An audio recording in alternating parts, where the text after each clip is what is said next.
আরে কি হয়েছে, এত চিৎকার করছো কেন? আমার হয়ে গেছে, তাই চিৎকার করছি। কি ব্যথা! আমি আসি। আমাদের গল্পগুলো যদি ভালো লেগে থাকে তাহলে আমাদের চ্যানেলটি সাবস্ক্রাইব করে পাশে থাকবেন। ধন্যবাদ। আর আমি প্রিয়াঙ্কা। আমাদের গল্পগুলো যদি ভালো লেগে থাকে, অবশ্যই আমাদের চ্যানেলকে সাবস্ক্রাইব করে পাশে থাকবেন। আর হ্যাঁ, ভিডিওটি সম্পূর্ণ শুনবেন। মা গো, মরে গেলাম। আহ, কেউ আছো? আমায় একটু বাঁচাও। উফ, কি ব্যথা! আরে কি হয়েছে, এত চিৎকার করছো কেন? কেন চিৎকার করছি দেখতে পাচ্ছ না? না তো, কিছু দেখা যাচ্ছে না। আমার হয়ে গেছে, তাই চিৎকার করছি। বলো কি, এত তাড়াতাড়ি তোমার হলো কেমন করে? সেসব তো জানি না আমি, কিন্তু আমার হয়ে গেছে, এইটুকুই জানি। আহ, কি ব্যথা গো! এই ফাজিল মেয়ে, এমন দুষ্টুমি করিও না। আমার এই সাউন্ড শুনলে কেমন কেমন যেন লাগে। আমি ব্যথায় কোকিয়ে উঠছি আর তুমি বলছো দুষ্টুমি! আল্লাহ গো, এমন বজ্জাত স্বামী আমার শত্রুরও যেন না হয়। আচ্ছা, ইয়ার্কি মারা বন্ধ করো, সত্যি করে বলো কোথায় ব্যথা করছে। কোথায় আবার? নাভির নিচের নরম কোমল জায়গায় ব্যথা করছে খুব। তলপেটে নাকি? হুম, তল পেটে না গো, আরো নিচে, একদম নিচে। উফ, কি ব্যথা! দেখো রিমি, একদম ফাইজলামি করো না। আমি কিন্তু সিরিয়াস। আমার কি কোনো কাজ নেই নাকি, যে তোমার সাথে অযথা ফাজলামি করব? সত্যি ব্যথা করছে। আচ্ছা তাহলে আমায় দেখাও, আমি মালিশ করে দিচ্ছি। রাজ কথাটা বলতেই রিমির পাশে বসে পড়ল। রিমি একটু অদ্ভুত ভাবে রাজের দিকে তাকাচ্ছে। রাজ রিমির এই অদ্ভুত তাকানোর মানে বুঝতে পারছে না। মেয়েটি সত্যিই ব্যথা পাচ্ছে নাকি শুধু শুধু এমন করছে। কিছুই বোঝার উপায় নেই রাজের কাছে। রাজ রিমির পাশে বসে রিমির শাড়িটা ধরে আলতো করে খুলে নিল। শাড়িটা খুলে দিয়ে রিমির হাঁটুর উপর তুলে দিতেই রিমি হকচকিয়ে উঠে বসে পড়ে। রাজকে উদ্দেশ্য করে বলল, কোথায় আবার? তুমি না বললে নাভির নিচের নরম জায়গায় ব্যথা করছে? ওখানেই হাত দিচ্ছি। ছি, তুমি আসলে একটা লুচ্চা লোক তো। হুটহাট করে জায়গা মতো হাত চালান করে দাও কেন? আরে আমি তো তোমার ব্যথা কমাতে চেষ্টা করছিলাম, তুমি আমায় ভুল বুঝছো। আমি তোমায় ভুল না, ঠিক বুঝি। তোমার মাথায় তো সারাদিন এটাই ঘোরে, কখন একটু ধরতে পারবে, কখন একটু করতে পারবে। আমি বুঝি না ভেবেছো? আমি সব বুঝি। তুমি আমার কচুটা বোঝো, কচুটা। আমি ভালো করতে আসলাম দেখে এত কথা শুনতে হচ্ছে তো আমার। ঠিক আছে, আর ভালো করতে আসবো না। থাকো তুমি তোমার মতো, আমি গেলাম। রাজ রিমির কথায় রেগে যায়। রিমির শাড়ির আঁচলটা আবার জায়গা মতো নামিয়ে দিয়ে রিমির পাশ থেকে উঠে পড়ল সে। রিমি এতক্ষণ ধরে রাজের সাথে মজা করছিল। আসলে একটু পরেই রাজ অফিসের জন্য বেরিয়ে যাবে, ফিরবে সেই রাতে। এতটা সময় ধরে রিমি রাজের থেকে দূরে থাকতে ইচ্ছে করছে না। রিমি চায় সব সময় রাজের কাছে থাকতে, রাজের পাশে থাকতে। তাই রাজকে আটকানোর একটা বুদ্ধি পাকিয়ে রিমি এমনটা করে। প্রথমে রিমি ভেবেছে যে রাজ হয়তো রিমির কথাটা শুনে জোর করে রিমিকে আদর করবে, কিন্তু সেটা তো হলো না। বরং জনাব রেগে বোম হয়ে চলে গেল। রাজ রাগে গজগজ করতে করতে চলে যেতেই রিমি মুচকি হাসি দিয়ে রাজের পেছনে চলতে লাগলো। রাজ শাওয়ার নিয়ে বাহিরে এসছে সবেমাত্র। রাজ বাহিরে আসতেই রিমির দৃষ্টি রাজের উন্মুক্ত বুকের দিকে পড়ল। রাজের শরীরের রং উজ্জ্বল বর্ণের, লোমবিহীন ফর্সা বুকটা রিমির দৃষ্টি কেড়েছে। রিমি এই বুকেই সব সময় শান্তিতে থাকতে চায়। রিমি এক দৃষ্টিতে রাজের বুকের দিকে তাকিয়ে থাকা দেখতে পেয়ে রাজ রিমিকে উদ্দেশ্য করে বলল, কি হলো? এমন ভাবে তাকিয়ে আছো কেন? কি দেখছো এমন করে? বেশি কিছু না, আমার শান্তির জায়গাটা দেখছি। কেন দেখছো? আমি না লুচ্চা? সবসময় তোমার সাথে লুচ্চামি করার ধান্দায় থাকি। আমার দিকে তাকাতে হবে না তোমায়। ওরে বাবা রে, আমার বেবি দেখি রাগ করেছে। আমি তো আমার সোনা বরের সাথে মজা করছিলাম, আর তুমি কিনা সেই মজাকে সিরিয়াসলি নিয়ে ফেলেছো। মজা সবসময় ভালো লাগে না। আমি তোমার উপকার করার জন্য তোমার কাছে গিয়েছি, আর তুমি কি না আমায় উল্টাপাল্টা বলে তাড়িয়ে দিলে। রাজের কথাটা শেষ হতেই রিমি রাজের দিকে এগিয়ে এলো। রাজের খুব কাছে এসে রিমি রাজের গালের উপর নিজের হাত জোড়া রেখে মুচকি হাসি দিয়ে বলল, আসলে সোনা, আমার তো কিছুই হয়নি। আমি চেয়েছি তুমি এসে আমার সাথে ফাজলামি করো, আমার উপর জোর করো। আসলে কি বলতো, সারাদিন আমি একা বাড়িতে থেকে থেকে বোরিং হয়ে যাই। আমার ইচ্ছে করে সারা দিন তুমি আমার পাশে বসে থাকো। রিমির কথাটা শেষ করতেই রাজ রিমির কোমরের উপর নিজের হাত জোড়া রেখে রিমিকে আলতো করে নিজের সাথে জড়িয়ে নিয়ে বলতে লাগলো, তাই শোনা, তোমার বোরিং লাগে? আচ্ছা অপেক্ষা করো, আমি একটা ছোট্ট বেবি এনে দিচ্ছি। ছোট্ট বেবিকে নিয়ে সময় কেটে যাবে তোমার। বেবি কি করে হবে? তুমি তো আমায় আদরও করো না। আমি তো আদর করতেই চাই, তবে কেউ তো আমায় আদর করতে দিতেই চায় না। হুম, বুঝেছি। মানে আমি তো সব সময় আদর খাওয়ার জন্য পাগল হয়ে থাকি, কিন্তু একটু ফাজলামি করলেই তুমি রেগে যাও। ওকে ঠিক আছে, এখন থেকে জোর করে আদায় করব। এবার হবে তো? জি, খুব হবে। এখন দাও, আমি তোমার শার্ট পরিয়ে দিচ্ছি। রিমি পরম আবেশে রাজকে শার্ট পরিয়ে দিতে লাগলো। রাজ রিমির এই ভালোবাসায় সারা দিন বিভোর হয়ে থাকে। পৃথিবীতে এত মানুষ থাকার পরেও সারা দিন রাজের দৃষ্টি শুধুমাত্র তার স্ত্রীকে খুঁজে চলে। একে আসক্ত ব্যক্তিদের কাছে নিজের স্ত্রীর চেয়ে সুন্দরী নারী আর কেউ নেই। রাত শার্ট পরে নিয়ে নাস্তা করতে চলে যায়। রিমি রাজের জন্য টিফিন রেডি করে দিচ্ছে। নাস্তা শেষ করে রাজ বাড়ি থেকে বেরিয়ে যাবে। দরজার কাছে এসে পেছন ফিরে রিমির দিকে তাকাতেই রাজ দেখতে পায় রিমি তার দিকে অপলক দৃষ্টিতে তাকিয়ে আছে। রাজ মুচকি হেসে রিমিকে উদ্দেশ্য করে বলল, এই পাগলি, এমন ভাবে কি দেখছো তুমি? আর কি দেখবো, আমার প্রিয় ভালোবাসার মানুষটিকে দেখছি। তাকে যতক্ষণ ধরে দেখি আমার মন আরো বেশি দেখার ইচ্ছা পোষণ করতে থাকে। ফাজিল। এখন যদি বলো তবে আমি অফিসে যাব কেমন করে?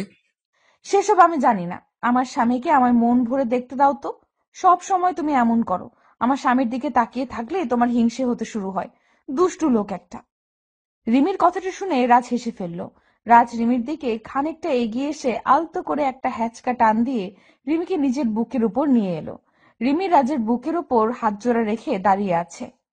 রাজ রিমিকে নিজের বুকে নিয়ে এসে রিমির কপালে আলতো করে নিজের ঠোঁটজোড়া ছুঁয়ে দিল।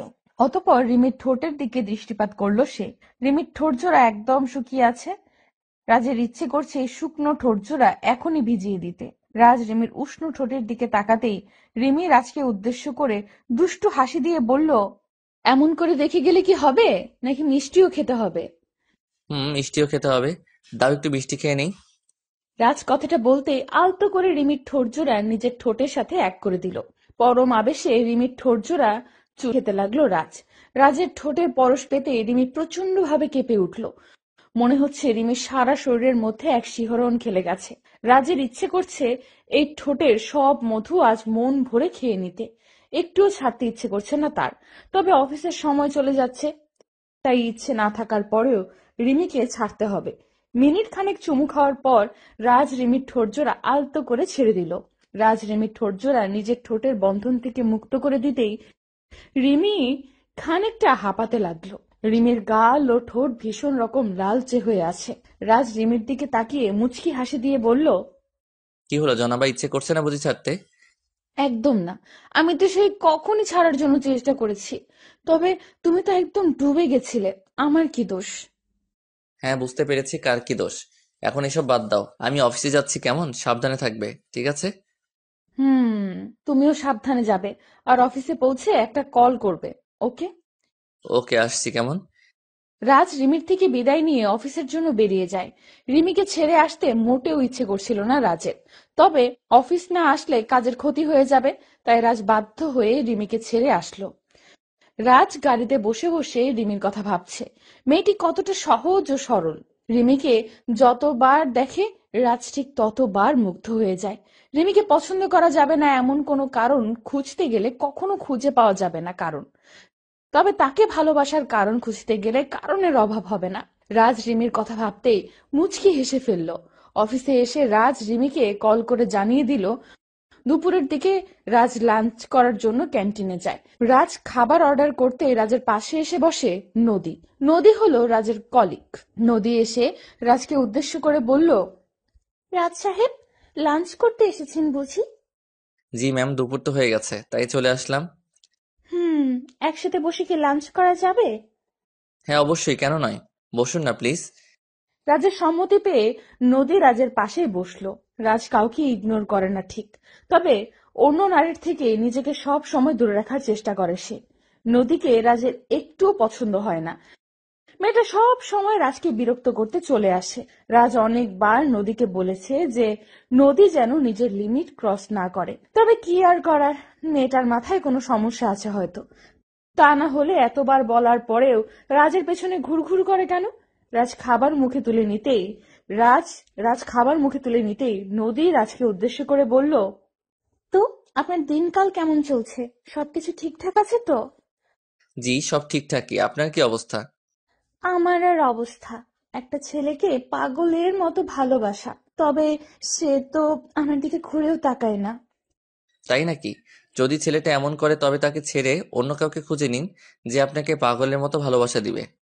খুঁজে তো নিতেই পারি, তবে আমার মনটা যেন তার প্রতি আসক্ত হয়ে আছে, তাই কাউকে পছন্দ হয় না। ও এই ব্যাপার। এমনও তো হতে পারে যাকে আপনি পছন্দ করেছেন তারও একটা পছন্দের মানুষ আছে, সেও তার জন্য আপনার মতো আসক্ত। সে যাই হোক, আমার শুধুমাত্র তাকেই চাই, ব্যাস। তাকে না পেলে আমার আর কাউকে নিজের লাইফে কখনো নিতে পারবো না। এটা ভুল কথা। আজ অবধি কারোর জন্য কারোর জীবন থেমে থাকেনি। জীবন তার নিজ গতিতে চলছে। হুম। রাজ ও রিমি আরো কিছু সময় কথা বলল। অতঃপর রাজ খাবার শেষ করে নিজের কেবিনে চলে যায়। সন্ধ্যার দিকে রাজের কাজ শেষ হলো। অফিস থেকে বেরিয়ে রাজ একটা গিফটের দোকানে চলে আসলো। রিমির জন্য কিছু গিফট দিতে চায় সে। একটা কথা কি জানেন, আপনি যখন বাড়ির বাইরে কোনো কাজে থাকেন তখন বাড়িতে থাকা আপনার স্ত্রী আপনার পথ চেয়ে বসে থাকে, আর যখন আপনি বাড়ি ফিরে তার জন্য কিছু না কিছু নিয়ে আসেন তো প্রত্যেকটা স্ত্রী প্রচন্ড খুশি হয়, সেই জিনিসটা যতটাই সামান্য জিনিস হোক না কেন। রাজ গিফটগুলো নিয়ে সব থেকে বেরিয়ে যাবে, ঠিক এমন সময় দুম করে রাজের পথের সামনে চলে আসে নদী। নদী গিফট শপে রাজকে দেখে একটু চমকে গিয়ে বলল, আরে, রাজ সাহেব যে!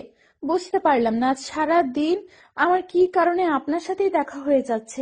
এটা কি কাকতালীয় নাকি অন্য কিছু? কাকতালীয় নয়, আর না অন্য কিছু। এটা হলো কো অ্যাক্সিডেন্ট, এর বেশি কিছু নয়। আপনার হয়তো এটা মনে হচ্ছে, তবে আমার অন্য কিছু মনে হচ্ছে। আপনার যেটাই মনে হোক না কেন সত্যি সত্যিই থাকে।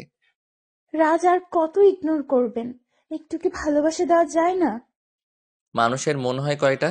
একটাই তো। সেই এক মন কতজনকে দেয়া যায় বলুন? আমি বিবাহিত, আর আমি আমার স্ত্রীকে প্রচন্ড ভালোবাসি। তার জায়গায় আর কেউ কখনো আসতে পারবে না। বিয়ে হয়ে গেছে দেখে কি হয়েছে? আমার মধ্যে কি এমন নেই যা আপনার স্ত্রীর কাছে আছে? বলুন আমায়। ভালো একটা মন, যেটা আপনার নেই। একটা কথা জানেন, নারীরা নারীদের শত্রু হয়ে থাকে। এই কথাটার সেরা উদাহরণ আপনি নিজেই। নিজের মাইন্ডকে বদলে ফেলুন, ভালো থাকতে পারবেন। রাজ কথাটা বলতেই একটা বাঁকা হাসি দিল। অতঃপর নদীকে এড়িয়ে গিয়ে সব থেকে বেরিয়ে এলো। রাজ গাড়িতে বসে রিমির কথা ভাবছে।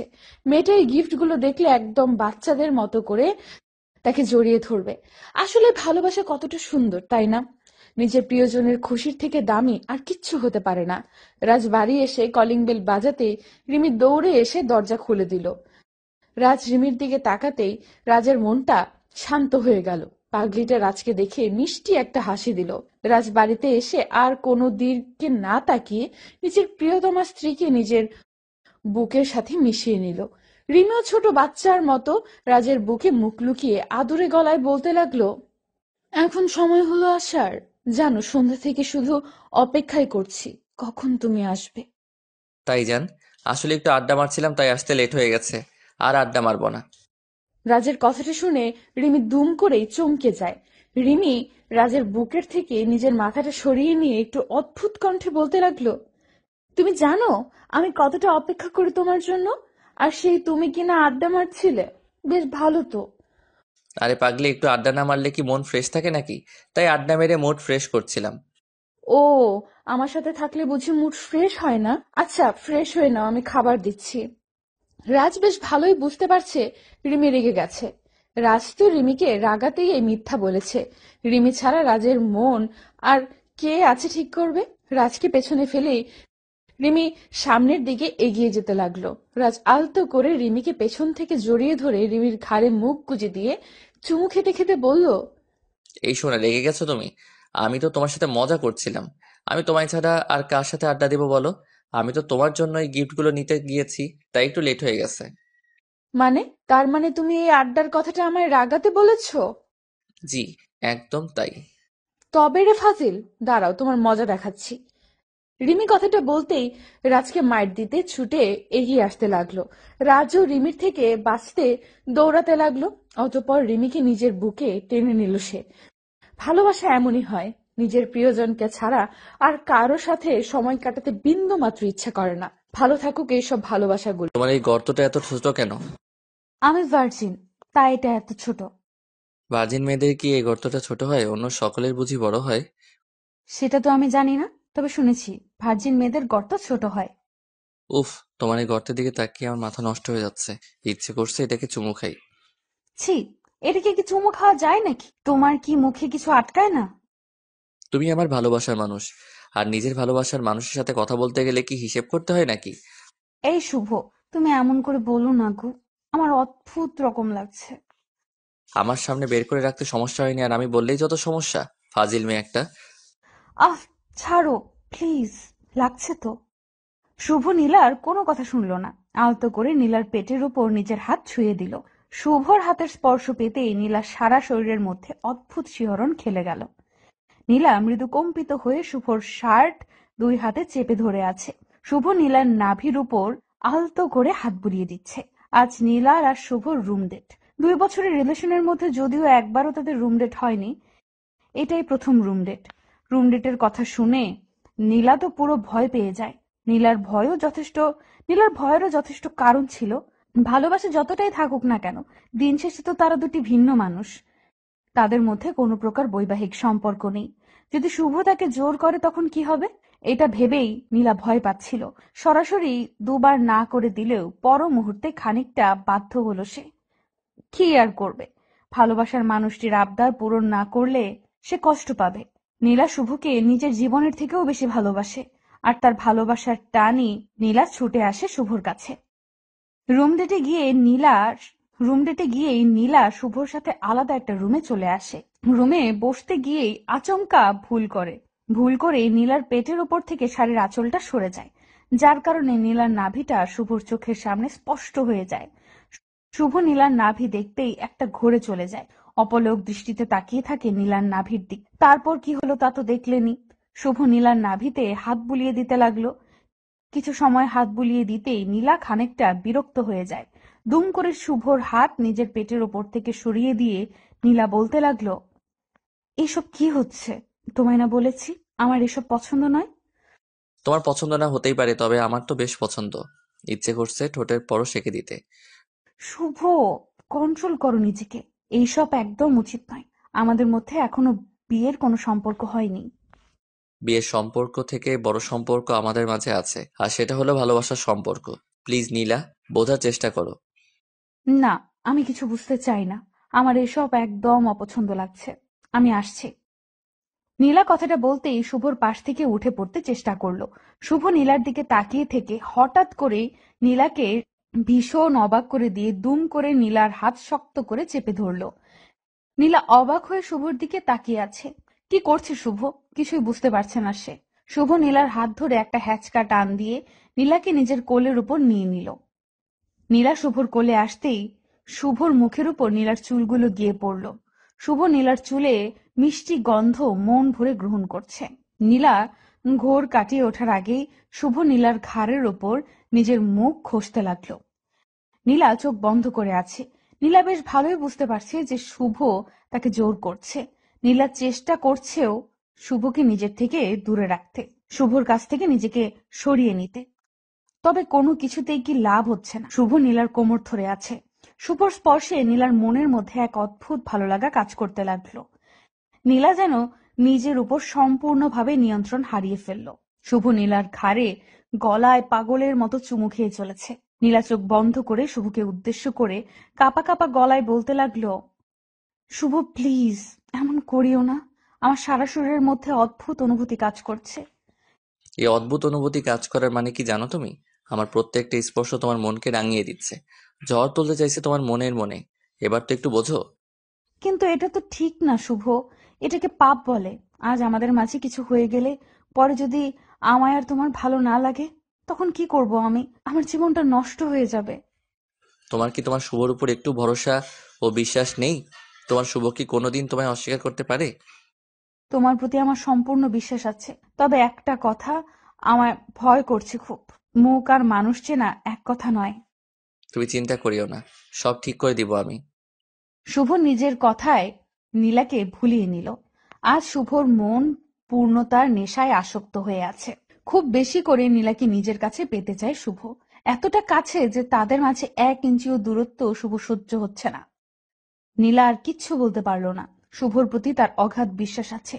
শুভ আর যাই করুক না কেন নীলাকে কখনো ঠকাতে পারে না। নীলাও আর বাধা দিল না। শুভর প্রত্যেকটা স্পর্শে সমানভাবে রেসপন্স করলো নীলা। শুভ নীলার ঠোঁটজোড়া নিজের দখলে নিয়ে পাগলের মতো চুমু খেতে লাগলো। নীলা কিছু সময় নিশ্চুপ থাকার পর নিজেকে আর সামলাতে পারল না। শুভর সাথে সেও পাগলের মতো আদর করতে লাগলো। দুজন যেন একে অপরের মাঝে ডুবে যেতে ব্যাকুল হয়ে আছে। শুভ নীলার শরীর থেকে একটু একটু করে সমস্ত পোশাক খুলে ফেলে দিল। নীলা এখন শুভর সামনে উন্মুক্ত হয়ে আছে।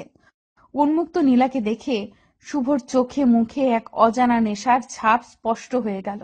নীলা বুঝতে পেরে গেছে যে তার প্রিয়জনের আসলে এখন কি চাই।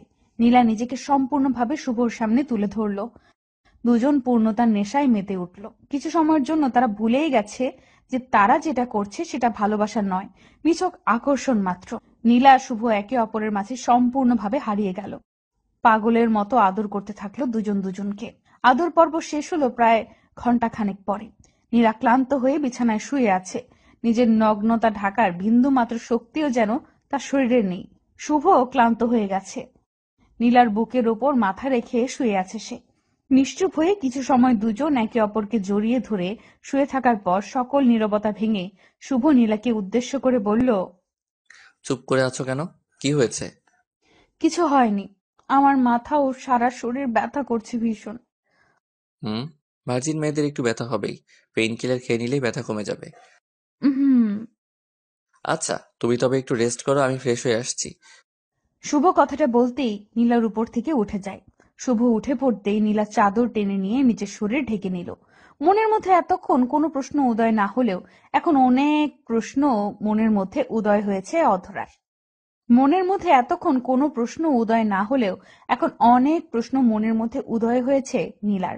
বারবার মনে হচ্ছে শুভ শুধু তাকে শারীরিকভাবে ভোগ করার জন্য এমন ভালোবাসার নাটক করছে। মন থেকে নীলাকে শুভ ভালোবাসে না। কিন্তু যদি শুভ নীলাকে মন থেকেই ভালো না বাসে, তবে সেটা তো শুভর আচরণে প্রকাশ পেত। এমন কিছু তো নীলার চোখে পড়েনি। নীলা আর কিচ্ছু ভাবতে পারছে না। নিজের সব থেকে দামি সম্পদ, নিজের সম্মান আজ বিসর্জন দিতে হয়েছে ভালোবাসার কাছে। নিজের কাছে নিজেকে বড্ড ছোট মনে হচ্ছে তার। নীলার অজান্তেই চোখের কোণে পানি এসে জমা হলো। শুভ ফ্রেশ হয়ে এসে নীলাকে ঠায় শুয়ে থাকতে দেখে বলল, কি হলো, এখন শুয়ে আছো যে? ফ্রেশ হবে না নাকি? নীলা নিশ্চুপ। শুভর প্রশ্নের কোনো উত্তর সে দিল না। শুভ আর বুঝতে বাকি নেই যে নীলার মনটা খারাপ হয়ে গেছে। শুভ নীলার দিকে এগিয়ে এসে নীলার কপালে হাত রেখে বলল, দেখো নীলা, আমরা একে অপরের জন্য জন্মেছি।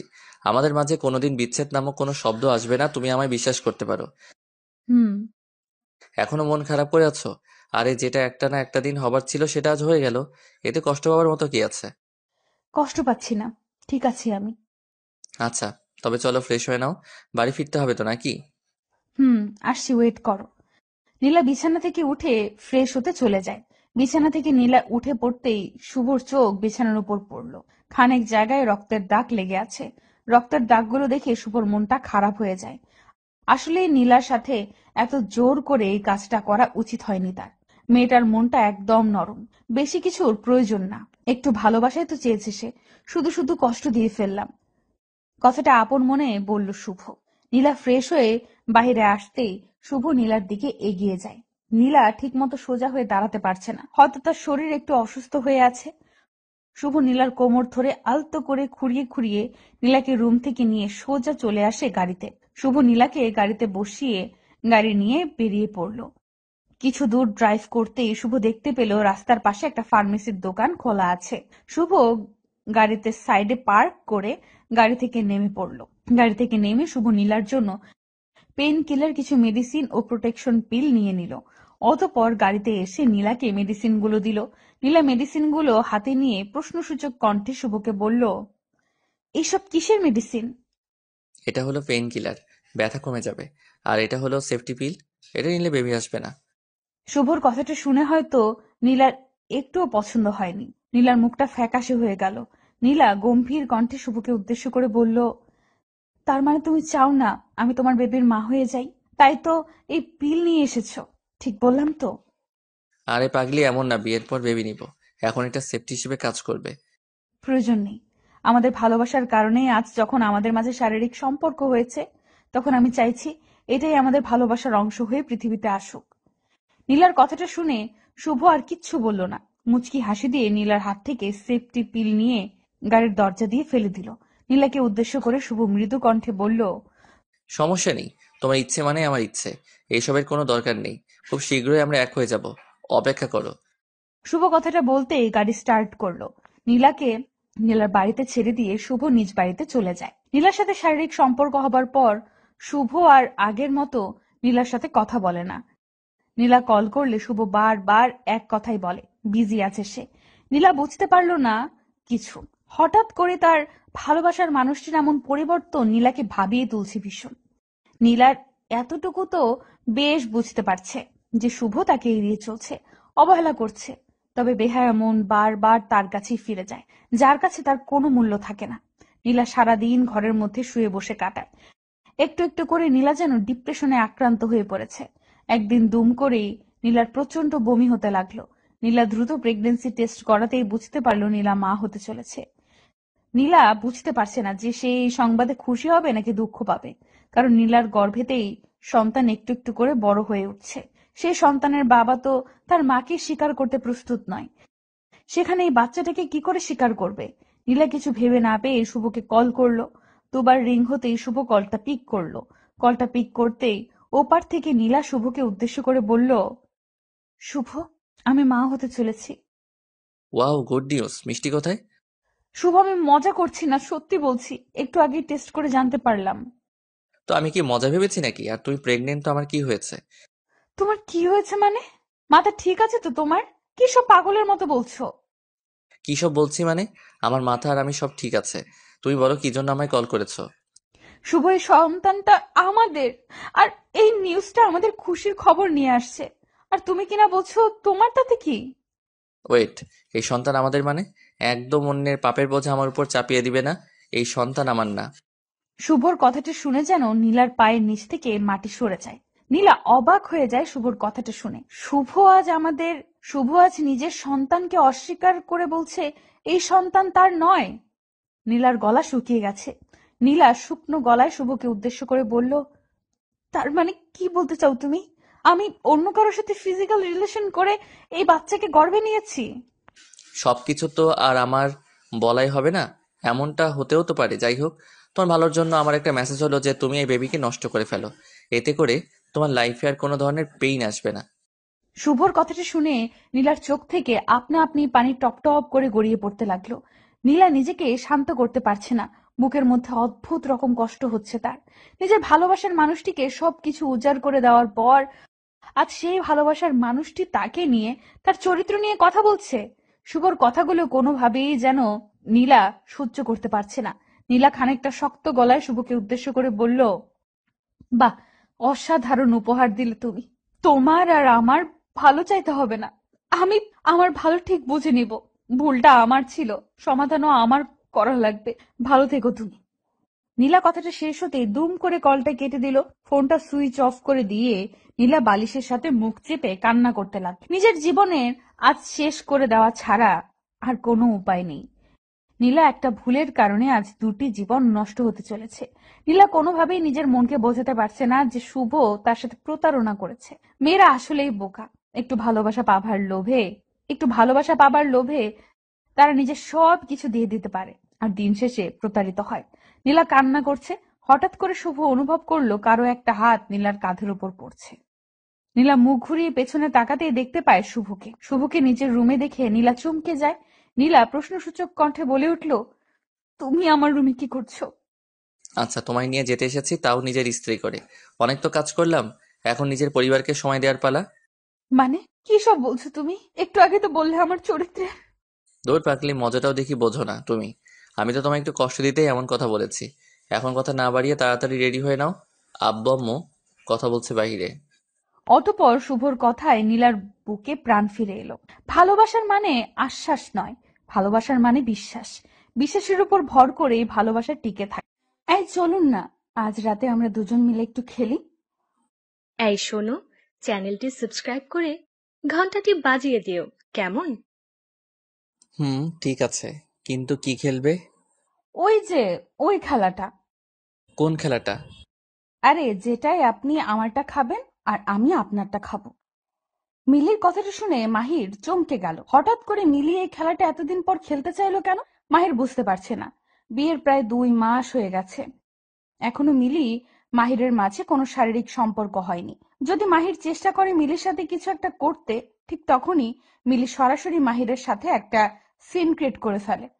মাহির তো এটাই বুঝতে পারে না যে মিলি কেন এমন করে। লোকলজ্জার ভয়ে মাহির হয়তো মিলিকে জোর করে না ঠিক, তবে মনে মনে মাহির এটাই চায় মিলির সাথে যেন তার স্বামী স্ত্রীর সম্পর্কটা হয়। মাহির কিছু সময় চুপ থেকে অতঃপর মিলিকে উদ্দেশ্য করে হাস্যোজ্জ্বল মুখ নিয়ে বলল, মিলি, তুমি সত্যি বলছো তো ওই খেলা খেলবে? আপনাকে মিথ্যা কেন বলবো আমি? আমি সত্যি বলছি, চলুন খেলা শুরু করি। উফ মিলি, আমি তো বিশ্বাস করতে পারছি না তোমার কথাটা। আহ, কত বছরের স্বপ্ন আমার আজ পূর্ণ হবে। ভাবতেই কেমন কেমন যেন লাগছে। হায় আল্লাহ, বলেন কি? আগে কখনো খেলেননি নাকি? এমন করছেন মনে হচ্ছে এটাই জীবনে প্রথম। ধুর, তুমিও না কি যে বলো। আমি এর আগে খেলবো কার সাথে? আমি এমন ছেলে না, ওকে। আমি পরনারীর দিকে কখনো খারাপ দৃষ্টিতে তাকাইনি। আর বলছো আমি কি না খেলবো? হয়েছে হয়েছে, আপনি যে কত সাধু তা আমার জানা আছে। এখন কথা না বাড়িয়ে রেডি হয়ে নিন, খেলবো আমরা। 2 মিনিট সোনা, আমি এমনিতেই খেলার জন্য সবসময় রেডি হয়ে থাকি। এই নাও, একদম রেডি হয়ে গেলাম। মাহির কথাটা বলতেই নিজের শার্টের বাটন খুলে শার্টটা সোফার উপর ছুঁড়ে দিল। মিলি মাহিরের বডির দিকে তাকিয়ে আছে কৌতূহলপূর্ণ দৃষ্টি নিয়ে। মাহির শার্ট খুলে মিলির দিকে এগিয়ে আসলো।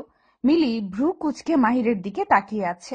মাহির মিলির দিকে তাকিয়ে দাঁত বের করে হেসে দিয়ে বলল, খেলার আগে তো প্রিপারেশন নিতে হয়, তাই নিয়ে নিলাম আর কি। তুমিও খুলে নাও। খেলার আগে কি খুলতে হয়? জামা কাপড় খুলতে হয় আর কি। আমি শুনেছি খেলার আগে খুলতে তো হয় ঠিক, তবে সেটা হলো লুডুর কোর্ট। আপনি কোন খেলার কথা বলছেন? এই ওয়েট ওয়েট, তুমি কি খেলার কথা বলছো? একটু পরিষ্কার করে বলো তো। আমি তো তোমার কথাই বুঝতে পারছি না। আমি লুডো খেলার কথা বলছি। মানে, এতক্ষণ ধরে তুমি এই লুডো খেলার কথা বলেছো আর আমি কি না? হুম, আপনি কি না কি। মিলি ভ্রু কুঁচকে এ কথাটা বলতেই মাহির কিছু সময় মাথাটা নিচু করে রেখে অতঃপর মাহির মিলির কাছে এসে বসলো আর মিলির হাত ধরে বলতে লাগলো, দেখো মিলে, আমার না ভীষণ ইচ্ছে করছে সব স্বামী স্ত্রী যা যা করে ওইসব করতে। তোমার কি কোনো ফিলিংস নেই? সবাই কি করে, আর আমার মধ্যে তো অনেক ফিলিংস আছে। বলুন আপনি কি করে আপনাকে ফিলিংস দেখাবো আমি? দেখো কি কি করে, তুমি শুধু চুপ করে আমার আদরগুলো অনুভব করো। বলুন আপনি কি করে আপনাকে ফিলিংস দেখাবো আমি? মাহির কথাটা বলতেই মিলির কোমর ধরে আলতো করে মিলিকে নিজের কাছে টেনে নিল। মিলি চুপ হয়ে মাহিরের দিকে তাকিয়ে আছে। মাহির মিলির ঠোঁটের দিকে মুগ্ধ দৃষ্টিতে তাকালো। মিলির ঠোঁটজোড়া এতটা সুন্দরভাবে মাহিরের দিকে তাকিয়ে আছে যে মনে হচ্ছে কোনো গোলাপের পাপড়ি সদ্য ফুটেছে। মাহির মিলির ওই রসালো ঠোঁটের দিকে নিজের ঠোঁটজোড়া এগিয়ে নিয়ে যেতেই মিলি দুম করে মাহিরকে সজোরে একটা ধাক্কা মেরে দিল। মিলির ধাক্কা খেয়ে মাহির খানিকটা দূরে সরে যায় মিলির কাছ থেকে। মাহির মিলির দিকে কৌতূহলপূর্ণ দৃষ্টি নিয়ে তাকাতেই মিলি রাগে গজগজ করতে করতে মাহিরকে উদ্দেশ্য করে ভীষণ কর্কশ কণ্ঠে বলতে লাগলো, ছি, আপনাকে আমি কতটা ভালো মানুষ মনে করেছিলাম, অথচ আপনিও এতটা নোংরা হবেন আশা করতে পারিনি আমি। মিলি, আমি নোংরামির কি করলাম? আমি তো তোমায় ভালোবাসি আর তোমায় আদর করতে চাইছি। এতে নোংরামি কোথায় পেলে? আপনি যেটাকে ভালোবাসা বলছেন সেটা আসলে নোংরামি। এটা আমি খুব ভালো করে জানি। পুরুষ মানুষ কাছে আসা মানেই পাপ। আপনি আমার কাছে, আপনি আমার সাথে এইসব কাজ করার চেষ্টা করছেন, আমায় পাপের ভাগী করতে চাইছেন। মানে কি সব বলছো? স্বামী স্ত্রী এইসব করবে না তো কি করবে? আর আমার বাবা মা আর তোমার বাবা মাও তো এইসব করেছে। এতে পাপের কি আছে? মাহিরার কথাটা হয়তো মিলির একটুও ভালো লাগেনি। মিলির চোখজোড়া হঠাৎ করে রক্তবর্ণ ধারণ করে নিল। মাহির মিলির ঠোঁটের দিকে তাকিয়ে ভয় চুপসে গেল। বুঝে উঠতে পারলো না সে যে সে কি এমন বলেছে যার কারণে মিলির এতটা রাগ উঠে গেছে। মাহির একটা ঢোক গিলে মিলিকে ভয়ে ভয়ে কণ্ঠে বলল, মিলি, তোমার চোখ জোড়া এমন হয়ে আছে কেন? আমি কি কিছু খারাপ বলেছি? চুপ, একদম চুপ। আপনি এতটা অসভ্য লোক, ছি। আপনি কিনা আমার বাবা মাকে নিয়ে বাজে কথা বললেন। আপনি এতটা লুচ্চা একটা লোক, ছি। মিলি, কি বলছো জানো তুমি? স্বামী স্ত্রী এইসব করে, এটা কোনো পাপ না। বিয়ের পর স্বামীর সাথে কিছু করাকে পাপ বলে না, একটু তো বোঝার চেষ্টা করো। আপনি আমায় বোকা পেয়েছেন। খুন বিয়ের আগে করলে ফাঁসি হবে, আর বিয়ের পর করলে বুঝি হবে না? আপনি আমায় যা বোঝাবেন আমি তাই বুঝবো, তাই না? মিলি রে মিলি, আমি তোরে কেমনে বুঝে এখন তুই যেটা বলছিস সেটা পাগলের মতো কথা। স্বামী স্ত্রীর ভালোবাসার আরেক নাম পূর্ণতা। শারীরিক সম্পর্ক না হলে আমাদের কোনো দিন বেবি আসবে না, আর না আসবে সংসারের শান্তি। এইবার তো বুঝো। মাহিরের কথাটা শুনে মিলি কান্না করে দিল। মাহির যথেষ্ট রেগে আছে। আর বিয়ের পর থেকে মিলির এসব ফালতু কথা সহ্য করে চলেছে মাহির। আর কত সহ্য করবে সে? বিয়ের পর স্বামী স্ত্রীর মাঝে যদি কোনো সম্পর্ক নাই থাকে তবে বিয়ে করার কি আছে? মিলিকে কান্না করতে দেখে মাহির অবাক হয়ে যায়। হঠাৎ করে আবার কি হলো এই মেয়ের যে কান্না করতে লাগলো? মাহির মিলিকে উদ্দেশ্য করে বলল। এই আবার কি হলো তোমার? কান্না কেন করছো? মিলি মাহিরের কথায় কোনো উত্তর দিল না। এই ধ্যানে কান্না করেই যাচ্ছে। মিলির কান্না দেখে মাহিরের মনে মনে রাগ হতে লাগলো। এখনই মিলির কান্নার শব্দ অন্য সবাই শুনতে পাবে আর এখানে ছুটে আসবে। মাহির নিজের মাথাকে একটু শান্ত করে মিলিকে উদ্দেশ্য করে বলল। দেখো মিল্লি, কান্না করিও না প্লিজ। তুমি এমনভাবে কান্না করলে এখনই কেউ চলে আসবে। প্লিজ কান্না করিও না। কান্না করবো না তো কি করব? আপনি আমায় বকেছেন। আমি আর এই বাড়িতে থাকবো না। আমি এক্ষুনি আমাদের বাড়িতে চলে যাব। চলে যাবে মানে? কেন চলে যাবে? আমি কি করেছি? আপনি আমার সাথে অসভ্যতামি করেছেন। প্রতি রাতে আমার সাথে বাজে কাজ করার জন্য আমায় ফোর্স করেন।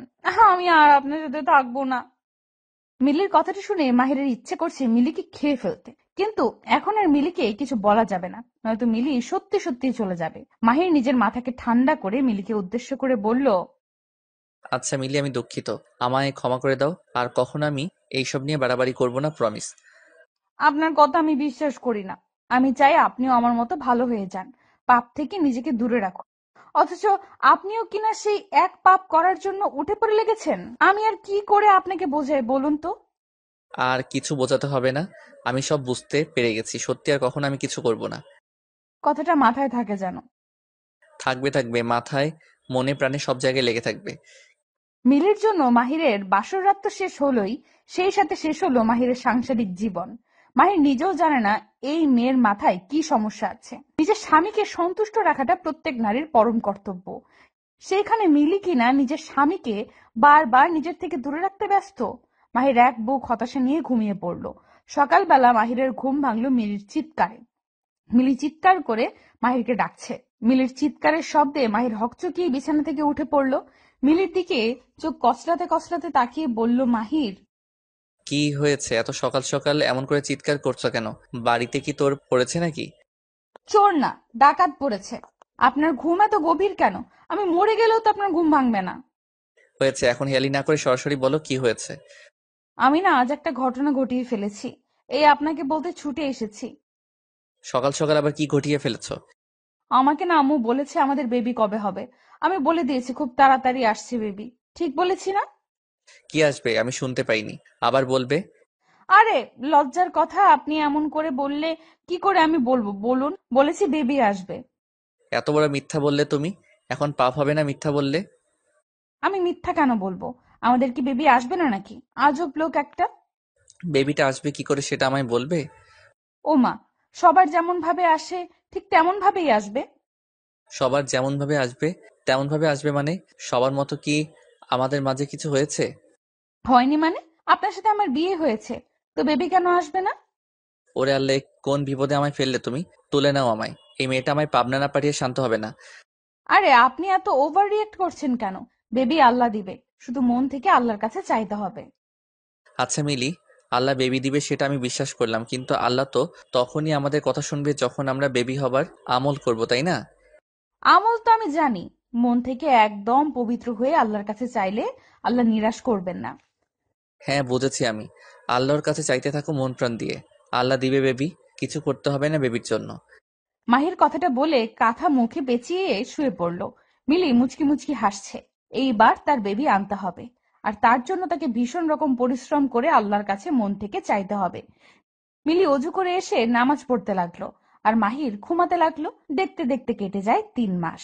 আল্লাহর অশেষ রহমতে মিলি এখনো মা হতে পারেনি, কারণ মা হবার জন্য যা করতে হয় সেটা মিলির কাছে পাপ। সো আল্লাহ কি করে দিবে? মিলির মন খারাপ, বেবি হচ্ছে না দেখে মিলির মাথায় আগুন জ্বলছে।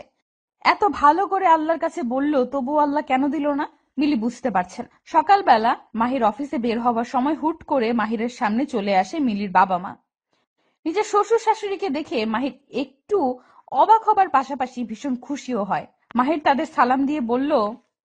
আব্বা আম্মা, আপনারা হঠাৎ করে এখানে? আমায় কল করতেন, আমি নিজেই আপনাদেরকে নিয়ে আসতাম। না সমস্যা নেই বাবা, তুমি কি অফিস যাচ্ছ? জি আব্বা, আমি অফিসেই বের হচ্ছিলাম।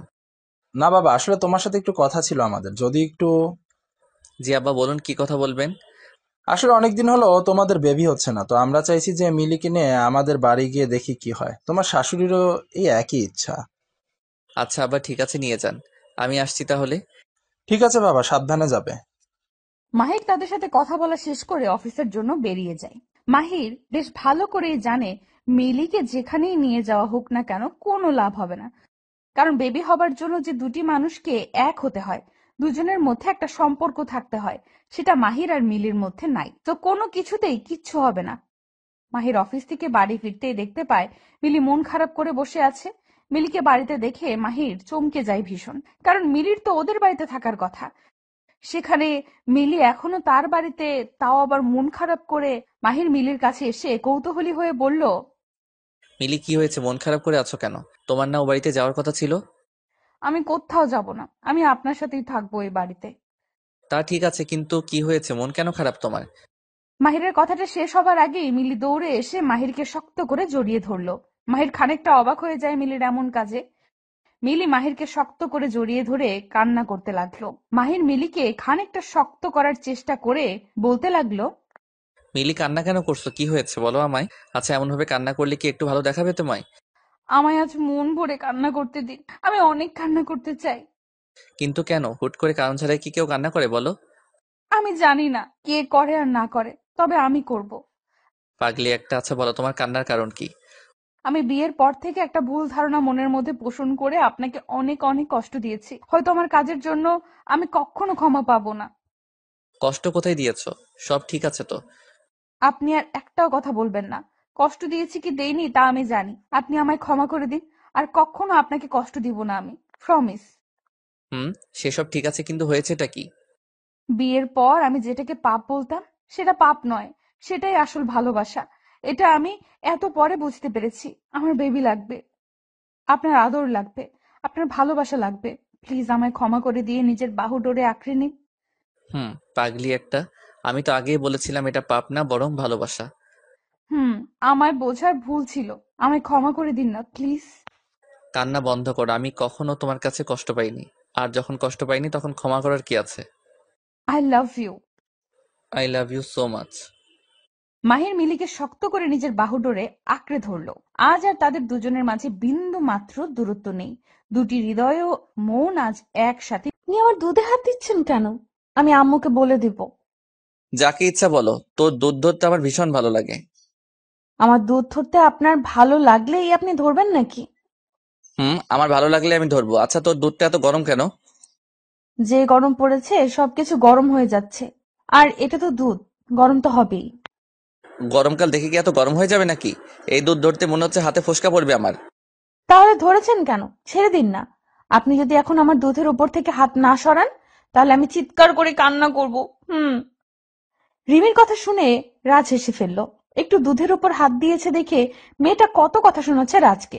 রাজ কি এত সহজেই রিমিকে শান্তিতে থাকতে দিবে নাকি? রাজু রিমির দুধ ধরে রেখেছে। রিমি বার করে রাজকে বারণ করার পরেও রাজ কোনো কথা শুনছে না। রিমি রাজের এমন ফাজলামি আর সহ্য করতে পারল না।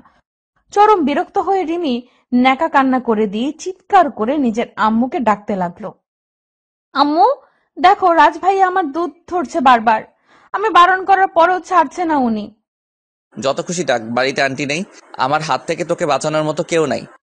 ও, এই জন্যই আপনার সাহস এত বেড়েছে তাই না? আপনি আসলে একটা পচা লোক। হুম, আমি পচা লোক তো কি হয়েছে? এমন ভাবে চিৎকার করছিস মনে হচ্ছে আমি তোর দুধ ধরে আছি। তো কার দুধ ধরে আছেন? এই দুধ তো আমারই। এই দুধ তোর কি করে হয়? এই দুধ তো গরুর। তুই কি গরু নাকি?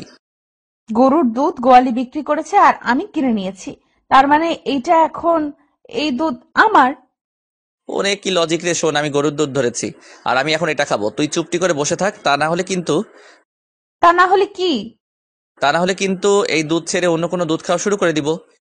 ছি ছি ছি, এইসব কি ধরনের কথা? আপনার লজ্জা করে না এসব বলতে? এক ফোঁটাও লজ্জা করে না আমার। বেশি কথা বললে আরো অনেক কথা বলবো আমি। রাজের কথা শুনে রিমি চুপ হয়ে যায়। রাজ সময় সময় তার বাড়ি এসে তার সামনে এমন ফাজলামি করবে রিমি অনেক সহ্য করেছে, তবে আজকাল রাজের কোনো কিছুতেই সে সন্তুষ্ট হতে পারে না।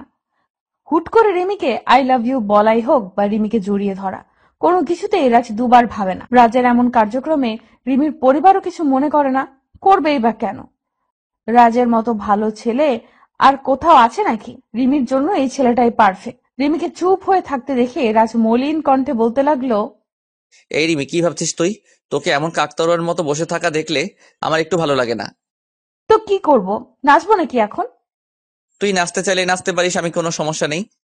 আপনার দুধ খাওয়া হয়েছে? এই তো প্রায় শেষ, কিন্তু কেন? আরো দুধ দিবি নাকি? একদম বাজে কথা বলবেন না।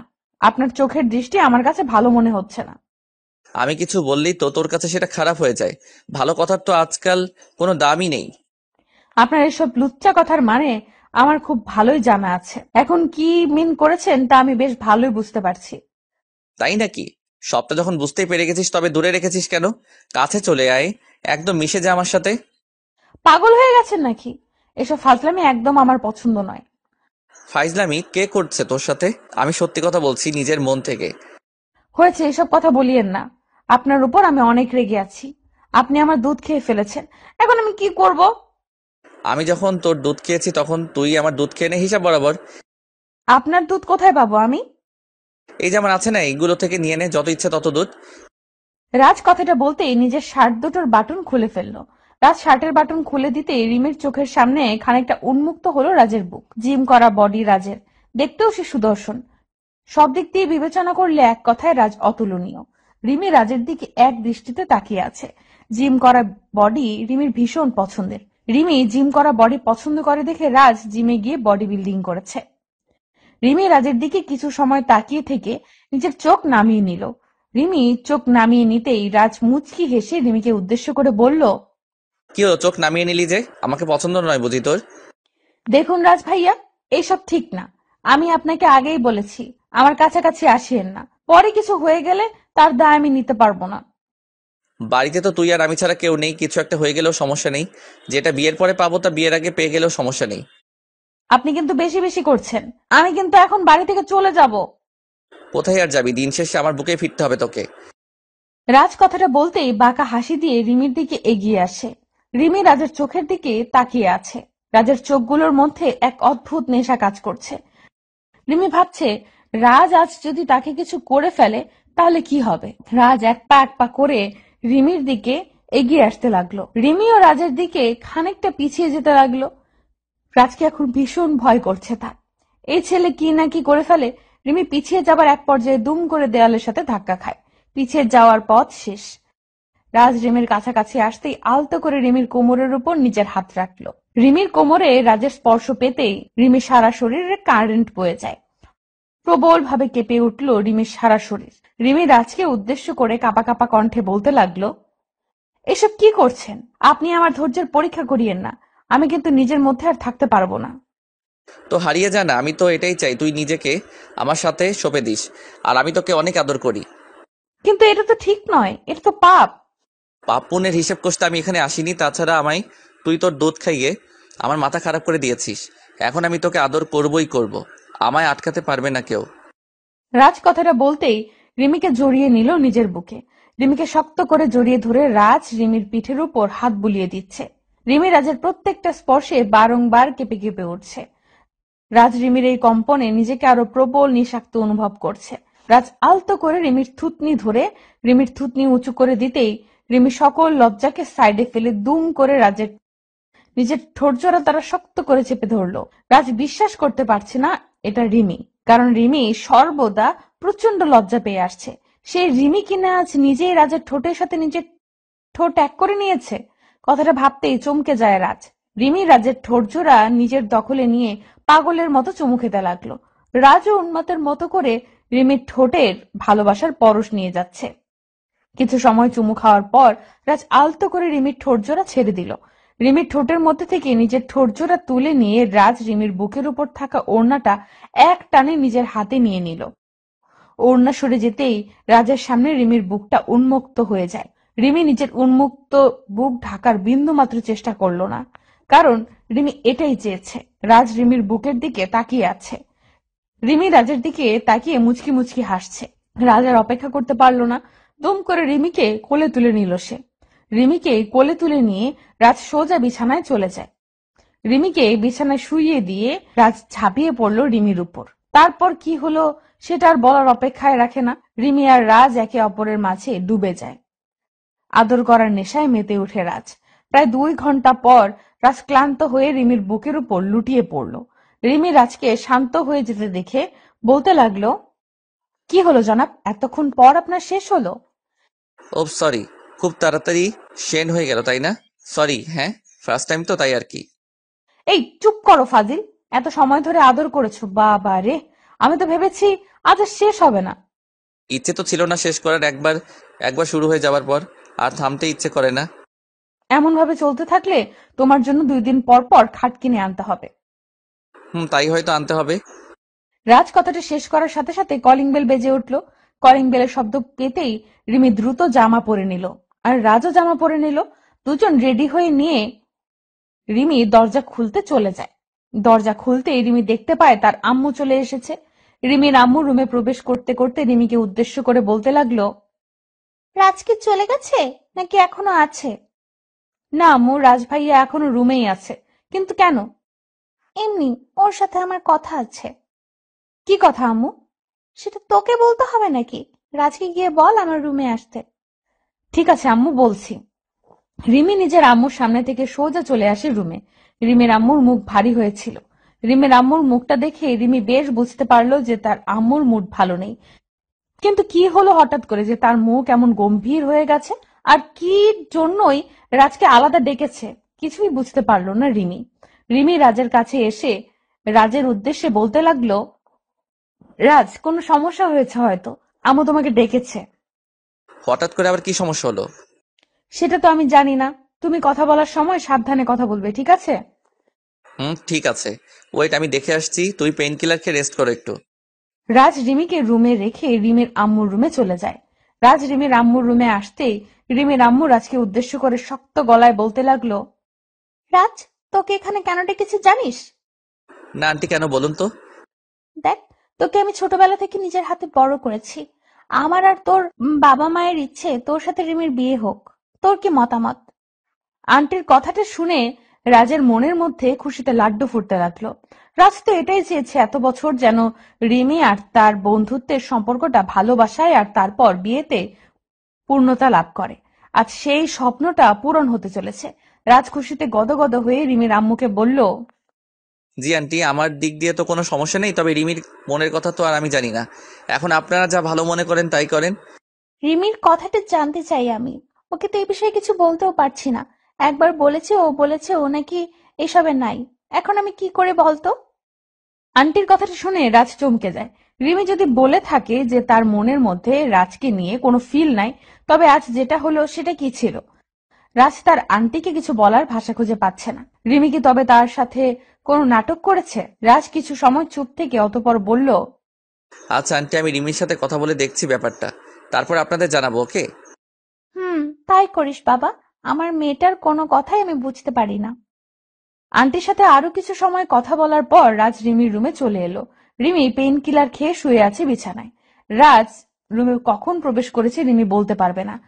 রাজ রিমির কাছে এসে রিমির পাশে বসে ভীষণ কর্কশ কণ্ঠে বলতে লাগলো, এই শুয়ে আছিস কেন? আমি আর কখনো তোদের বাড়ি আসবো না। রাজের আচমকা বলা কথাটা শুনে রিমি হকচকিয়ে বিছানা থেকে উঠে পড়ল। হঠাৎ করে রাজের কি হলো কিছুই বুঝতে পারছে না রিমি। রিমি প্রশ্নসূচক দৃষ্টিতে রাজের দিকে তাকিয়ে বলল, কি হয়েছে? কেন আসবে না? আম্মু কি তোমায় কিছু বলেছে? কিছু বলেছে মানে? সরাসরি বলে দিয়েছে তোর সাথে আমার আর কোনো সম্পর্ক থাকুক সেটা উনি চাইছেন না, তাই আমি আর কখনো তোর সাথে দেখা করতে আসবো না। এই মাথা ঠিক আছে তো তোমার? আম্মু হঠাৎ করে এইসব কেন বলল? সেটা তোমার আম্মুকে গিয়ে জিজ্ঞেস করো। আমি আসছি, ভালো থেকো। রাজ কথাটা বলতেই রিমির সামনে দিয়ে চলে যেতে নিল। রাজকে চলে যেতে দেখে রিমি দুম করে রাজার হাত ধরে ফেললো আর রাজকে উদ্দেশ্য করে বলল, এই কোথায় যাও তুমি? আমার ছেড়ে কোথাও যেতে পারবে না তুমি, আমি আম্মুর সাথে কথা বলছি। সে তুমি বলতেই পারো, তবে তাতে কোনো লাভ হবে না। আগে চলো তো আমার সাথে, তারপর দেখছি লাভ হয় নাকি লোকসান হয়। রিমি রাজের হাত ধরে রাজকে টানতে টানতে নিয়ে যায় রিমির আম্মুর কাছে। রিমি তার আম্মুর কাছে এসে বলতে লাগলো, আম্মু এটা কি হলো? তুমি না বললা রাজ ভাইয়ের সাথে আমার বিয়ে হবে, এখন আবার রাজ ভাইকে বলছো আমার থেকে দূরে থাকতে। এটা কি হচ্ছে? আমি রাজকে ভালোবাসি আর ওকে নিজের করে পেতে চাই। রিমির কথা শুনে রিমির আম্মু মুখের উপর, আমার কলা ধরে আপনি কি করবেন? না, আপনার গলাটা দেখতে খুব সুন্দর আর বড় দেখাচ্ছে, তাই ধরতে ইচ্ছে হলো। তাই নাকি? এই কলা ধরার পর আপনার যদি খেতে ইচ্ছে হয় তখন কি হবে? কি আর হবে, একটু খেলে কি পাপ হবে নাকি? কি বলছেন? আমার কলা আপনি খেলে তো পাপ হবেই। পরপুরুষের কলা খাওয়া কি ভালো নাকি? আমি অত শত বুঝি না, আপনি আপনার কলা আমায় ধরতে দিবেন কিনা সেটা বলুন। এমন ভাবে জেদ করছেন মনে হচ্ছে এই কলাটা আমার না আপনার। নিন ধরুন, আবার মুখে পড়ে ফেলবেন না যেন। ঈশান নিজের কলা ঈশার দিকে এগিয়ে দিতেই ঈশা লোভনীয় দৃষ্টিতে ঈশানের কলার দিকে দৃষ্টিপাত করলো। এত বড় কলা হয়তো ঈশা এর আগে দেখেনি। ঈশা কলাগুলো নিজের হাতে নিতেই ঈশানকে বলতে লাগলো, এত বড় কলা কোথা থেকে পেলেন? আমার তো দেখেই খেতে ইচ্ছে করছে। কোথা থেকে আবার? আমার নিজের কলা এটা। অনেক যত্ন নিয়ে এটাকে এত বড় করেছি। ভালো না লেগে উপায় আছে কি? সত্যি বলেছেন, এই কলাটা দেখে তো সেটাই মনে হচ্ছে। আমি অনেক দেখেছি কলা, তবে আপনারটার মতো এত সুন্দর কলা দেখিনি কারো কাছে। দেখবেন কেমন করে, সবাই কি আর এমন করে বানাতে পারে? জি, কিছু বললেন? না, বললাম সবার কাছে থাকলে কি আর আপনি আমার কাছে আসতেন কলা ধরার জন্য? কিছু মনে করবেন না, আপনার কথাগুলো আমার কেমন যেন ভালো মনে হচ্ছে না। কি করে মনে হবে? কারণ আমি কথাগুলোই তো এমন ভাবে বলছি। কি আবার কিছু বললেন? না, বললাম শুধু কি কলাগুলো পছন্দ হয়েছে নাকি কলার মালিককেও পছন্দ হয়েছে? আপনাকে পছন্দ হওয়ার কি আছে? আপনার কলাগুলোই পছন্দ হয়েছে আমার। লে, এই প্রথম শুনলাম কোনো মেয়ের কলা পছন্দ হয়, অথচ কলার মালিককে পছন্দ হয় না। এটা কোনো কথা? হ্যাঁ, এটাই কথা। আচ্ছা বলুন, আপনার কলার দাম কত? মানে আমি দুটো কলা নিতে চাই। আমি ক্রয় করে নিয়ে এসেছি কি বিক্রি করার জন্য নাকি? আমি এগুলো বিক্রি করার জন্য নিয়ে আসিনি ম্যাম। ওকে, তাহলে বলুন কোথা থেকে নিয়েছেন, আমিও নিব। একবার বললাম তো আমার নিজের কলা। নিজের কলা কি আর কোথাও থেকে দিতে হয় নাকি? ও, ঠিক আছে, আসছি তবে। ঈশা কথাটা বলতেই চলে যেতে নিল। ঈশান ঠায় দাঁড়িয়ে আছে। এত কষ্ট করে দীর্ঘ 2টি ঘন্টা দাঁড়িয়েছিল একটু ঈশার সাথে কথা বলার জন্য, অথচ ঈশার সাথে কথা বলার আগে ঈশা চলে যেতে চাইছে। এটা কি ঈশান মেনে নেবে নাকি? ঈশান ঈশার পেছন পেছন দৌড়ে এগিয়ে এসে ঈশাকে পেছন থেকে বলল, এই ম্যাম, আপনি কি রাগ করলেন নাকি? না, রাগ করার মতো কি আছে? না, কেন জানি মনে হলো আপনি রেগে গেছেন। আচ্ছা, এই কলাগুলো আপনার পছন্দ হয়েছে? পছন্দ হয়েছে বলেই তো বললাম আমায় দিয়ে দিতে। ওকে, তাহলে নিন। কত দিতে হবে? ভালোবাসার কি কোনো দাম হয় মিস? হোয়াট, কি সব বলছেন আপনি? আর আমি বলছি যে কাউকে ভালোবেসে কিছু দেওয়াতে কি দাম ধরতে হয় নাকি? আপনার ইচ্ছা হয়েছে নিয়ে যান। গাছের কলা, আমার কি? কিন্তু আমি তো আপনার থেকে এমন ভাবে কিছু চাইছি না। আমি দাম দিতে প্রস্তুত আছি, আপনি বলুন না। বললাম তো লাগবে না, নিয়ে যান প্লিজ। ঈশান কথাটা বলে ঈশার হাতে কলাগুলো ধরিয়ে দিয়ে চলে যায়। ঈশা তো অবাক হয়ে আছে ঈশানের কাজে। ঈশানের সাথে ঈশার পরিচয় তেমন একটা গভীর সময়ের নয়। ঈশা আর ঈশান কলেজে যাওয়ার পথে একসাথে যায়, সেখান থেকেই তাদের পরিচয়। আজ বিকেলবেলা ঈশা কোচিং শেষ করে বাড়ি ফেরার পথে ঈশানের সাথে তার দেখা হয়। ঈশানের সাথে দেখা হতেই ঈশা দেখতে পায় ঈশানের হাতে কলা আছে, আর কলাগুলো দেখতে খুব সুন্দর। তাই ঈশা ঈশানের কাছে কলাগুলো চাইলো। ঈশান প্রথমে নাটক করে পরে আবার দিয়ে দিল। ঈশা আর কিছু ভাবতে পারলো না, সোজা নিজের বাড়িতে চলে আসলো। বাড়িতে এসে ঈশা কলাগুলো নিজের রুমে নিয়ে গিয়ে কলার খোসা ছাড়িয়ে নিতে চেষ্টা করলো, তবে কোনোভাবেই কলার খোসা ছাড়ানো যাচ্ছিল না। ঈশাকে কলার খোসা ছাড়াতে দেখে ঈশার ছোট বোন এসে ঈশাকে উদ্দেশ্য করে কৌতূহলপূর্ণ কণ্ঠে বলল, আপু, এসব কি করছিস তুই? কিছু না রে, এই কলার খোসা ছাড়িয়ে নেওয়ার চেষ্টা করছি। তুই কি বোকা, দেখতে পাচ্ছিস না এগুলো রাবারের কলা? এগুলো কি খাওয়া যায় নাকি? রিমির কথা শুনে ঈশার টনক নড়ে।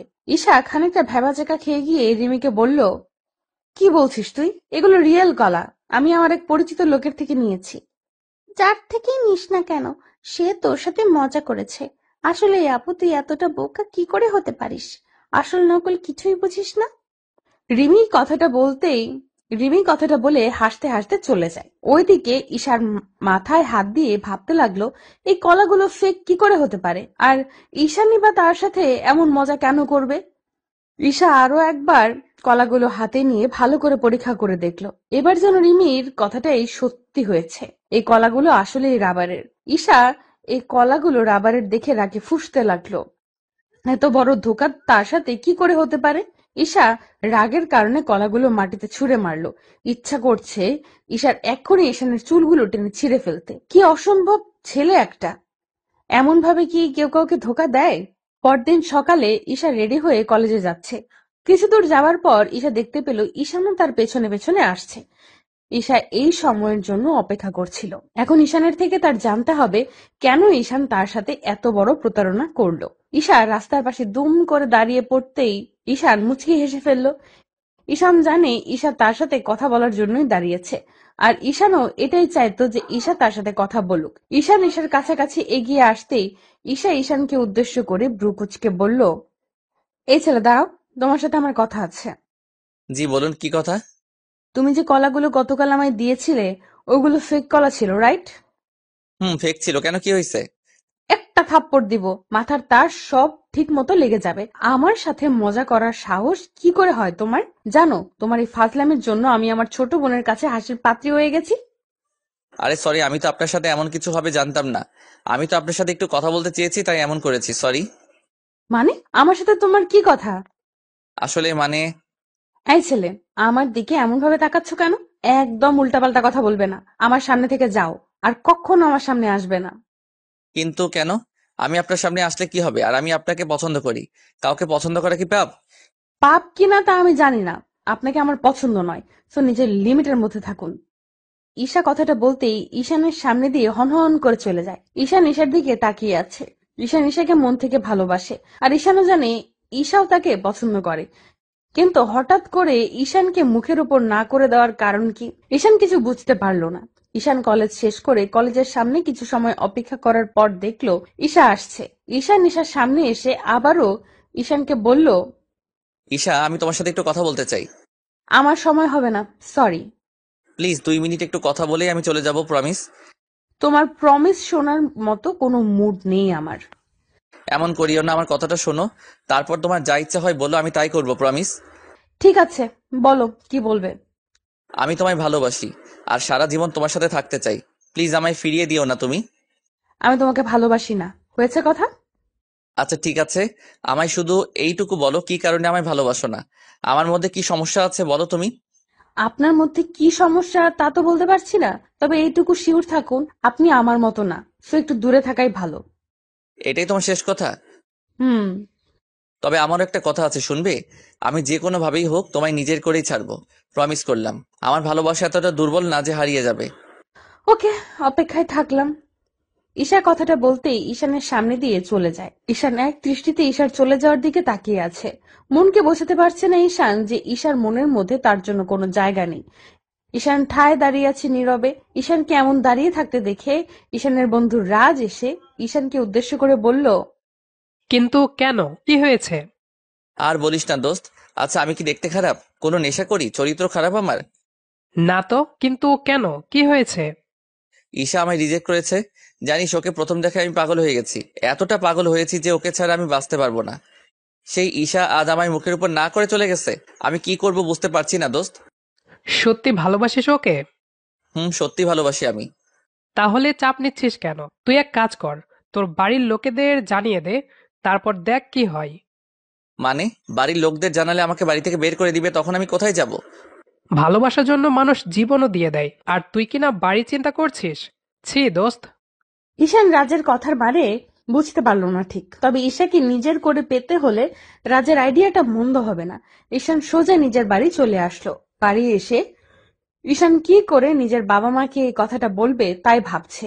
বুকের মধ্যে ভয় চুপসে গেছে তার। জীবনে এই প্রথম সে লজ্জার বাঁধ পেরিয়ে নিজের মনের কথা বাবা মাকে বলতে চলেছে। এটা তার কাছে কম কিছু নয়। ঈশান অনেকটা সময় ভাবার পর বুকের মাঝে একটু সাহস সঞ্চয় করলো। এবার তার বলার পালা। অনেকটা সাহস করার পরেও ঈশান নিজের বাবা মাকে কিছু বলতে পারলো না। কি করে বলবে? প্রচন্ড ভয় কাজ করছে তার মনের মধ্যে। ওইদিকে ঈশা বাড়ি ফিরে অপেক্ষা করছে কখন তার বাড়িতে ঈশান এসে তাকে বিয়ে করার কথাটা বলবে। ঈশা ঈশানের উপর ফিদা হয়ে গেছে প্রথম দেখায়। তবে ঈশা চায় না কোনো প্রকার হারাম সম্পর্কে জড়াতে। ভালোবাসার শেষ পরিণতি বিয়ে। ঈশা চায় ঈশানের সাথে প্রেম করতে, তবে সেটা ঈশানের স্ত্রী হয়ে। ঈশার মনটা একটু একটু করে বিচলিত হতে লাগলো। কি করে জানবে ঈশান তার বাবা মাকে বলতে পেরেছে কিনা? কিছুই যেন তার মাথায় আসছে না। কিছু সময় অপেক্ষা করার পর ঈশার বোন রিমি ঈশার রুমে এলো। রিমিকে দেখে বেশ খুশি লাগছে। রিমি এসে ঈশাকে উদ্দেশ্য করে বলল, ঈশা আপু, আজ নীরব আঙ্কেল তার ছেলেকে নিয়ে তোকে দেখতে আসছে। মানে? নীরব আঙ্কেল আজ এত বছর পর আমাদের বাড়িতে আসবে, তাও আবার তার ছেলেকে নিয়ে? ব্যাপার কি? ও আপু, তুই না এখনো সেই ছোট্ট ঈশাই আছিস। তোকে দেখতে আসছে মানে তোর বিয়ের সানাই বাজতে চলেছে। উফ, আমার তো ভাবতেই ভালো লাগছে। আমার বোনের বিয়েতে আমি খুব মজা করব। আমার বিয়ে আর আমি জানি না? বাহ, ভালো তো। আমি এই বিয়ে করতে পারবো না। মানে, কেন বিয়ে করবি না? কি হয়েছে? কি হবে? কিছু হয়নি। আমি অন্য কাউকে পছন্দ করি, তাই এই বিয়ে করতে পারবো না। কাকে পছন্দ করিস? আছে একজন। তুই এখন যা, আমার মাথা গরম আছে। ঈশা নিজের রুম থেকে রিমিকে তাড়িয়ে দিল। এমন খবর শোনার জন্য ঈশা মোটেও প্রস্তুত ছিল না। ঈশার তো মনে মনে ঠিক করে নিয়েছে ঈশানের সাথেই তার বিয়ে হবে। এখন আবার কোথা থেকে এই আঙ্কেল আর তার ছেলে চলে আসলো, কিছুই বুঝতে পারলো না ঈশা। বিকেল বেলা ঈশার আঙ্কেল ও তার ছেলে ঈশার বাড়িতে আসলো। তারা ঈশাকে নিয়ে কথা বলছে। ঈশাকে খানিকটা বাধ্য করা হয় সাজতে। ঈশা মনে মনে সিদ্ধান্ত নিয়ে নিয়েছে এই ছেলেকে সে রিজেক্ট করবে আর ঈশানের জন্য অপেক্ষা করবে। কিছু সময় যাবার পর ঈশাকে তাদের সামনে আনা হলো। সবাই ঈশার দিকে তাকিয়ে আছে অপলক দৃষ্টিতে। ঈশার মা ঈশার মুখের উপর থেকে ঘোমটা তুলে দিতেই ঈশা চোখ তুলে তাকালো। চোখ তুলে তাকাতেই ঈশা চমকে উঠল। এ কি দেখছে সে? নিজের চোখকেও যেন বিশ্বাস করা দায় হয়ে পড়েছে তার। ঈশা দেখতে পেল তার সামনে বসে আছে ঈশান। ঈশানকে দেখে ঈশার ঠোঁটের কোণে হাসির ছাপ স্পষ্ট হয়ে পড়ল, তবে মুখের উপর কৌতূহলী ভাবটা কাটলো না। সকলের কথা বলা শেষ হতে ঈশা আর ঈশানকে আলাদা কথা বলার জন্য নিয়ে যাওয়া হলো। ঈশা আলাদা কথা বলতে এসেই ঈশানকে উদ্দেশ্য করে বলে উঠল, এই, তুমি এখানে কেমন করে? তুমি কি আগে থেকে সব জানতে নাকি? কচু জানতাম। আমিও তো জানতাম না কার সাথে আজ দেখি করতে এসেছি আমি। এখানে এসে বুঝলাম তোমাকে দেখতে এসেছি। আমার তো মাথায় কাজ করা বন্ধ করে দিয়েছে। এটা কি করে সম্ভব হলো? সত্যি ভালোবাসা এমনই হয়, পূর্ণতা ঠিক খুঁজে নেয়। আর আমি বলেছিলাম না আমার ভালোবাসা আমি পূর্ণতা দিব। বিধাতা হয়তো এটাই চেয়েছে। হয়তো বা। তো এখন বলো, ভালোবাসো কি আমায়? এখন কিছু বলতে পারবো না আমি। কিন্তু কেন? সেটা না হয় বাসরাতেই বলবো। ঈশার ঠোঁটের কোণে মিষ্টি হাসিটা দেখে ঈশানের আর বুঝতে বাকি থাকলো না যে ঈশার মনের কথাটা কি হতে পারে। যে ভালোবাসা বিধাতা নিজে তৈরি করে দেয়, সেই ভালোবাসাকে তুচ্ছ তাচ্ছিল্য করার সামর্থ্য কারোরই থাকে না। প্রতিদিন ভালোবাসার নতুন নতুন গল্প পেতে চ্যানেলটি সাবস্ক্রাইব করে পাশে থাকা বেল বাটনে ক্লিক করুন।